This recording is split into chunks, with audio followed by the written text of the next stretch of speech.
वो टॉपिक है ऑक्सीजन की कमी शरीर में और उसका लक्षण, उसका कारण और उसका निवारण।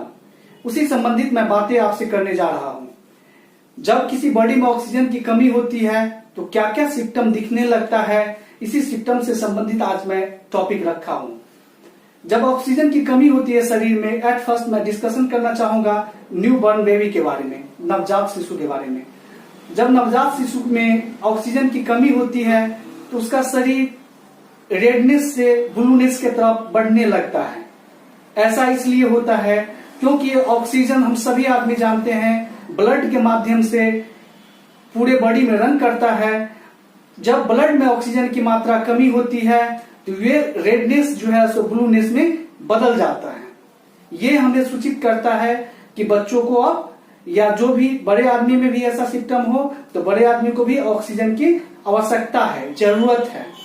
हम लोग फर्स्ट सिम्टम पकड़ लिए कि ब्लूनेस जब बॉडी में आने लगता है तो हम लोग समझ जाते हैं कि बच्चा को ऑक्सीजन की नीड है, जरूरत है।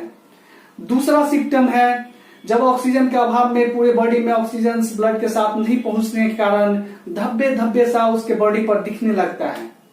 जब धब्बा धब्बा का निशान पूरे बॉडी पर एक साथ दिखे तो आप समझ जाइए कि बच्चा में ऑक्सीजन की कमी हो रही है। ये दूसरा सिम्टम होता है।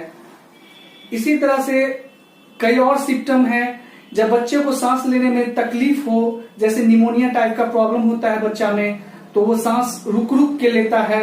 उस समय भी हमें ये एहसास होता है कि नहीं, अब बच्चों को सांस लेने में तकलीफ है, मतलब ऑक्सीजन की तकलीफ हो रही है। उसका कारण सिक्रेशन होता है। मेनली सिक्रेशन ऑक्सीजन को प्रॉपर वे में जाने नहीं देता है अंदर, जिस कारण से भी ऑक्सीजन की कमी बच्चों में पाई जाती है। तो आज मैंने मुख्य रूप से 2-3 बातें देखी, 2-3 सिम्टम देखे, जिससे मुझे पकड़ में आ गया कि बच्चों में ऑक्सीजन की कमी किस प्रकार से आती है। और इसके बाद मैं बात करना चाहूंगा एडल्ट में भी ऑक्सीजन की कई बार कमी होती है। महसूस नहीं होता है स्टार्टिंग टाइम में, लेकिन कुछ ही समय में वह परेशान हो जाते हैं। तो एडल्ट में कैसे जाने कि ऑक्सीजन की कमी हो रही है उसमें। तो एडल्ट में जब भी ऑक्सीजन की कमी होगी, आप अगर 10 डेगों तक चलते हैं या 10 से 20 डेग चलते हैं एक साथ, और आपको अगर धड़कन तेज हो जाए, आपका सांस फूलने जैसा लगे, आपकी धड़कन बहुत तेजी से चलने लगे और 20 डेग से फाजिल आप अगर नहीं चल पाते हैं एक साथ में, तो समझ जाइए कि आपके शरीर में ऑक्सीजन की कमी होने लगी है। दूसरा सिम्टम है कि अस्थमा जैसे रोग है, उसमें भी ऑक्सीजन की कमी पाई जाती है। दम घुटन सा महसूस होने लगता है। सिक्रेशन ज्यादा बनने से गला में जो है सो ऑक्सीजन की जाने की प्रवृत्ति जो है कम जाती है, उससे भी जो है सो ऑक्सीजन की कमी महसूस होने लगती है। यही सब कारण है मुख्य रूप से, यही सब सिम्टम है मुख्य रूप से, जिसे देख करके हम ये पहचान जाते हैं, जान जाते हैं कि यह सिम्टम के कारण ऑक्सीजन की कमी बॉडी में हो रही है। जैसा कि हम सभी आदमी जानते हैं, अभी कोविड का समय चल रहा है और बहुत आदमी बहुत दवा लेने की वजह से हो, चाहे बीमारी से परेशान होकर के, उसमें वीकनेस बहुत तेजी से हुआ है। बहुत आदमी कमजोरी का शिकार हुए हैं और उसे सांस लेने में दिक्कत आने लगी है।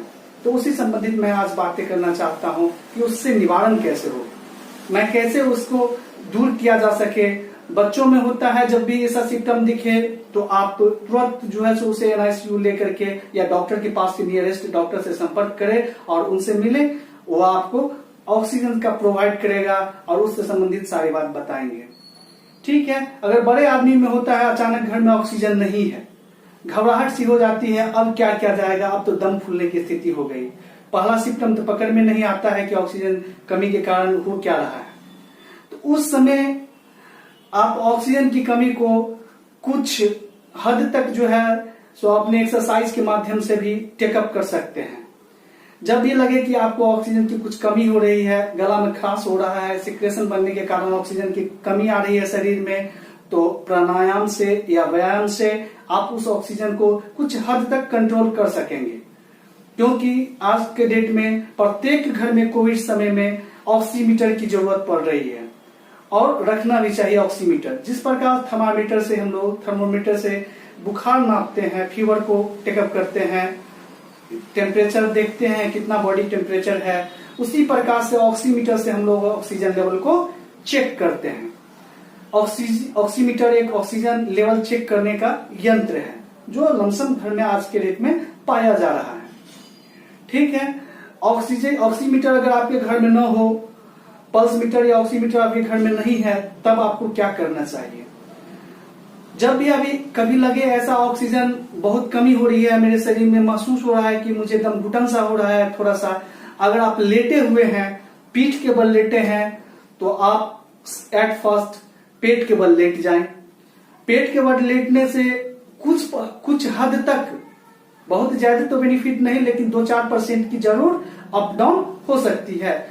आप पेट के बल लेटते हैं, उससे कुछ ऑक्सीजन की बढ़ोतरी इंक्रीज होती है आपके ऑक्सीजन लेवल में, और थोड़ा सा जो है सो उससे इंक्रीज से आपको रिलीफ मिलता है।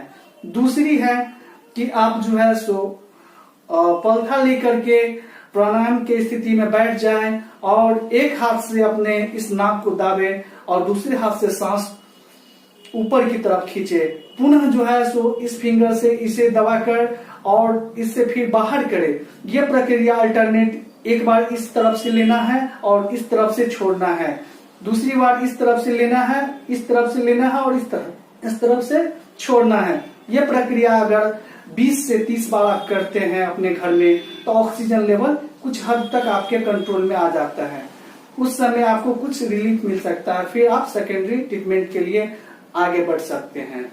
यही सब स्थिति है, यही सब आपको योग के माध्यम से भी आप ऑक्सीजन लेवल थोड़ा सा इंक्रीज कर सकते हैं। जब आपको अंदर घबराहट होती है तो आप इस तरह से।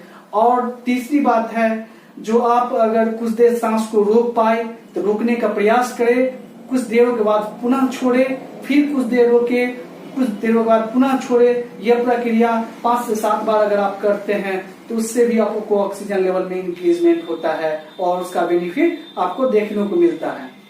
तो जब आपकी घरों में ऑक्सीजन का व्यवस्था न हो, ऑक्सीमीटर न हो, ये 3 प्राणायाम आपको, पहला प्राणायाम जो बताया आपको सांस को रोकना छोड़ना, दूसरा जो नाक को एक तरफ से लेना है और दूसरी तरफ से छोड़ना है, ऑक्सीजन को एक तरफ से ऑक्सीजन लेना है फिर दूसरी तरफ से कार्बन डाइऑक्साइड छोड़ना है, ये हो गया।